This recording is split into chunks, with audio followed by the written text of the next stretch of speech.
For today's video mga Koragon, balikan natin yung ginawa natin na bungalow house. Binalikan natin dahil kakabit na natin yung pintuan. Yung pintuan para sa kwarto. Dahil katatapos lang kasing gawin ng mga nagpo-furniture. At ngayon pa lang nila dinala. Kaya naman muli makikita nyo itong ginawa natin na bungalow house. So kung mapapansin nyo itong bungalow house, napakaliwalas tingnan. Kaya naman marami talaga nagtatanong kung magkano inabot talaga nitong bungalow house. Hayaan nyo sa next video ipapakita ko sa inyo kung magkano talaga ito inabot. Dahil maraming interesado at nag-aabang. Kaya naman sa sunod na next video natin ito na yung ipapakita ko. Pero bago ang lahat, welcome sa Oragon Official Vlog. Kung nagustuhan mo naman itong aking video, ka-Oragon, pakishare naman and like. At huwag nyo na rin kalimutan mag-comment para malaman natin kung saan na nakarating itong ating video.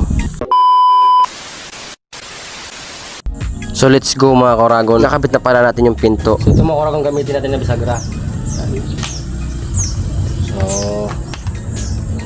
stainless siya na makapal. Mga 0.5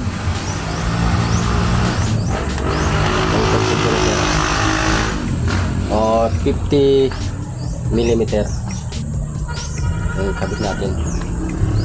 So para may kabit natin yung pinto, kailangan natin ng bisagra. Bisagra na yung magkukunik sa pintuan at hamba. So para may kabit natin yung ating bisagra, kailangan natin ng pait o tinatawag nating tigib. Dahil kailangan kasi nakabaon o nakalubog yung ating bisagra dito sa pintuan. So ang paglalagay pala ng bisagra, kailangan 3 bisagra ang ilagay sa pintuan or 4. Pero dito sa ginawa ko, 3 lang yung inilagay natin. So bago natin na ilagay, sinukat muna natin galing sa kanto o dulo ng pintuan. Naglagay ako dyan ng allowance na 15 cm.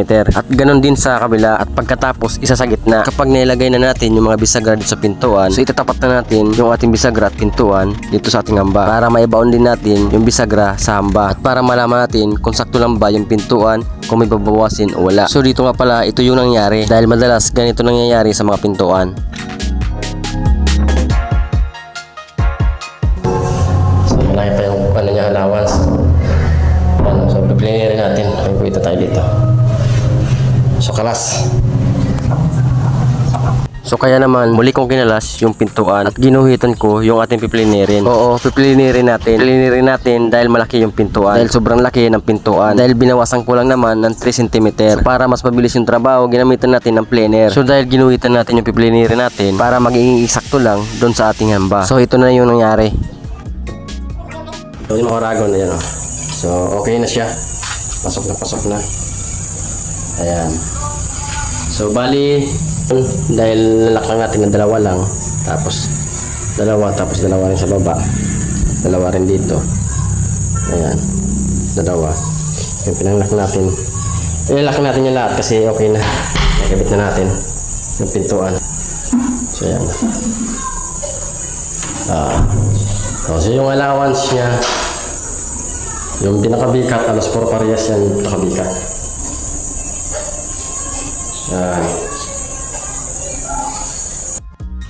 So dito dahil okay na, ikinabit na natin yung ating tornilyo para sa bisagra. At pagkatapos, nilagay na pala natin yung doorknob para mas mabilis yung pagbutas natin. Gumamit ako dyan ng barena para mabilis na natin mabutas. Sa pagkabit pala ng doorknob, kailangan makuha mo rin yung tamang allowance para sakto dun sa pinakatiti-titi niya dyan sa kanto. So ang ginawa natin, dahil 110 yung height ng ating pintuan, kinuha lang natin yung sentro o yung gitna. Galing dito sa gilid, nagsukat din ako dyan ng 6 cm or 7 cm.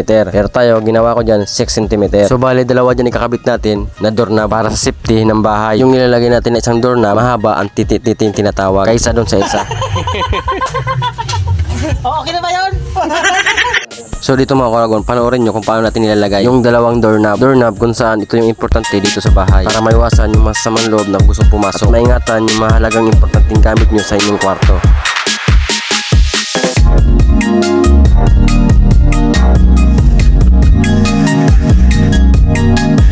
Dahil alam natin sa panahon ngayon at kahit hindi natin aminin, marami nag-aaligid na masasamaan loob. Kaya para maiwasan, sabi nga, safety first.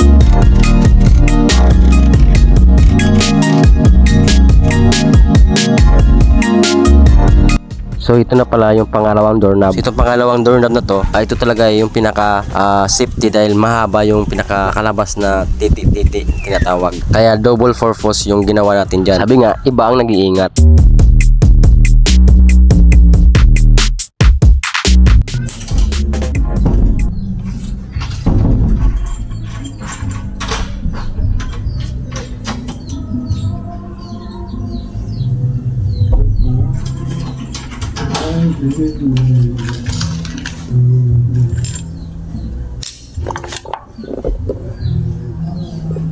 So yun mga Kuragon, double lock yung ginawa natin dito. Ayan. Double lock siya. So syempre, yan. Yan. Napakahaba yan. Double lock, doorknob. Yan, tapos na rin natin. So ito na lang ilagay ko, yung isang ano dito para may align. So tapos na. Pila. So dito naman, dalawa rin. Ayan o. Ito nilagay natin.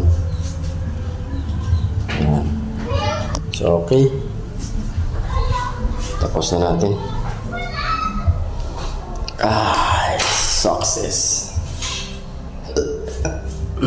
Success. Yan.